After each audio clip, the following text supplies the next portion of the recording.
Okay, let's unpack this. We have officially breached the barrier. A huge one.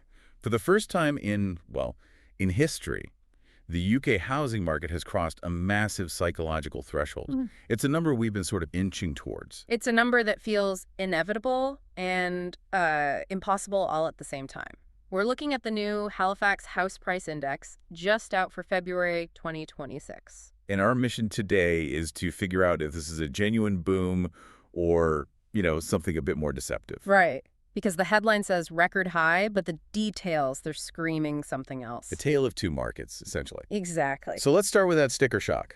The average UK house price has now topped £300,000. To be precise, 300,077. Wow. Yeah, and that follows a 0.7% rise in January, which, it completely wiped out that worrying dip we saw back in December. Right, so on paper, we're looking at annual growth of about 1%. That doesn't exactly sound like a rocket taking off. No, it's not a rocket, but it is resilience. Amanda Bryden from Halifax makes a great point here. Despite all the chaos of the last few years, prices are still up £16,000 compared to 3 years ago. The market has taken a beating, and it's still standing. But this is where it gets really interesting for me.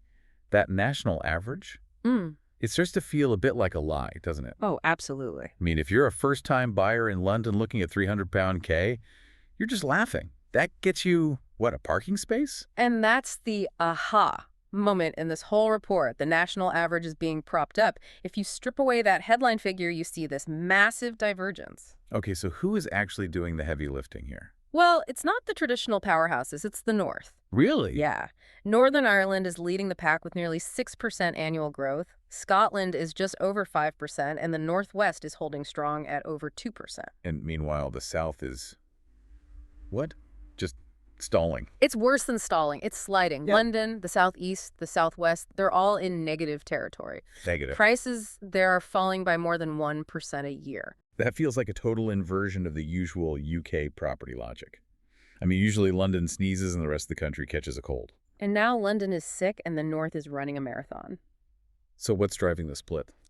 It's just basic math, really. Affordability. In the North, there's still headroom, Wages can still support the mortgage payments. In the South, buyers have just hit a hard ceiling. Which brings us to the sentiment, the vibe check.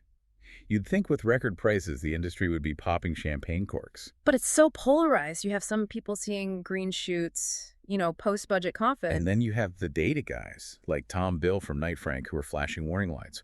What's the caution here? He warns that demand is on a knife edge. And that's the crucial nuance. Prices are high, yes, but the activity is low. So expensive houses, fewer people are actually buying them. Exactly. Mortgage approvals are running 9% below the 5-year average. That's not a healthy market. And that's why the Bank of England, holding rates at 3.75%, is kind of a double-edged sword.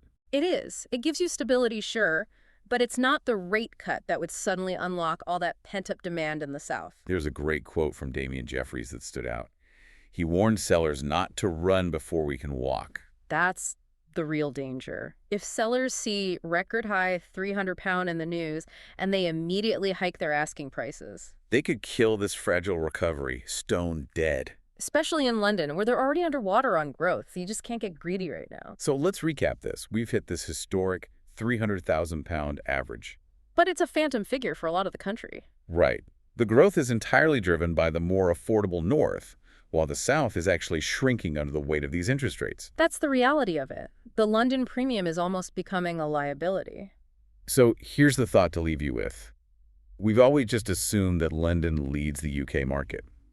But with the North rising and the South falling, are we just seeing a temporary correction? Or, and this is the big one, is this the start of a permanent rebalancing of British wealth, where the capital is no longer the automatic winner?